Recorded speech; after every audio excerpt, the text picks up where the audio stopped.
Have you ever been to a big city? And I don't mean just going uptown, out of the town you live in. I mean really going to a really big city, such as New York City, LA. I was born in Florida, and the area that I grew up around, I actually moved quite often, was near Orlando. And I've been to Pittsburgh, and I've been around LA. Now, I have not yet ever been to New York City, but I have been to New York State.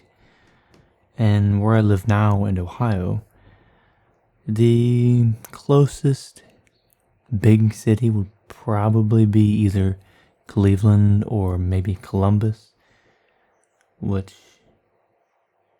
they're pretty big cities, but they're nothing really like New York City or the scale and mass of the land area of a city like LA. And in this drawing, it's kind of scribbly. Some parts of it, I'm just making things, making some lines, making whatever seems like it makes sense.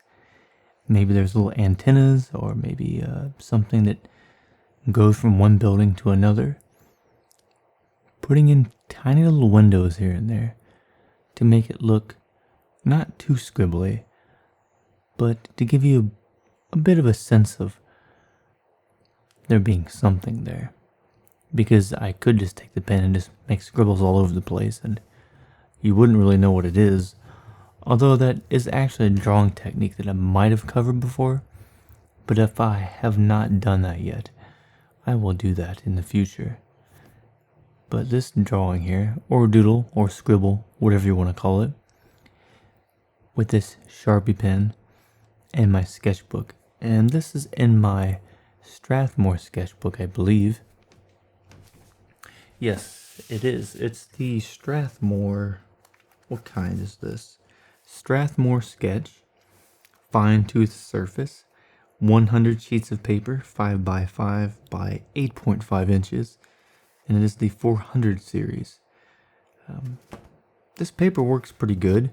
The quality of it is similar to the paper you get from off-brand drawing paper, but this here is actually just as good as an off-brand drawing paper, but yet it's actually cheaper, which is kind of a strange thing how that works. But this drawing of this city, what it looks like to me, of scribbles and things all over the place, where I try to make sense of something, try to make something out of it.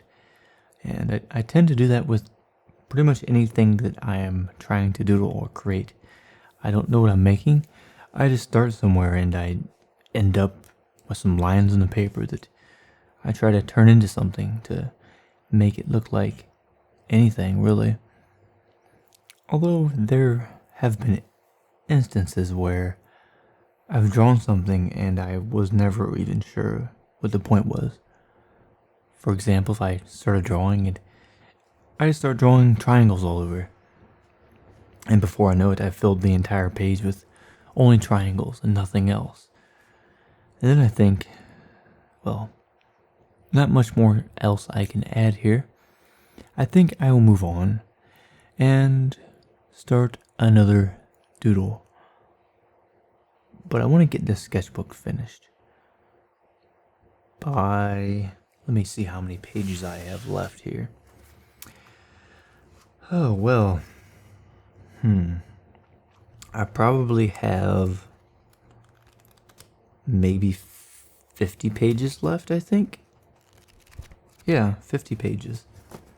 So there's 100 in here, and I usually do maybe 10 drawings a day if it's my day off from working. But on the days that I work, I might do 1 or 2 drawings. Sometimes more. It kind of depends on what I got going on. But the really big drawings, or the drawings that are more detailed that I do in my sketchbook, such as my moleskin sketchbook, with my rotring, with a very fine point, those drawings can take anywhere from 2 hours to 20 hours. Those take quite a while. And those I I tend to do those drawings more so on my day off from working. So I have the entire day to just work on the drawing, get most of it done, and then work on little drawings on the days I work, and then go back to the very detailed or big drawing on my days off.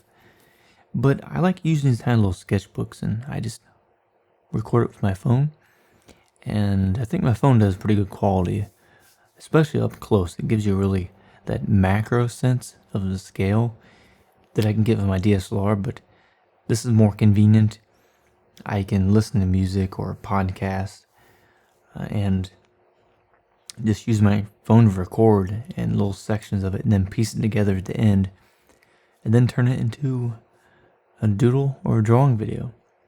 And I find it easier than having to always record time lapses, as I've said before, because there's a lot of parts that I have to edit and move around.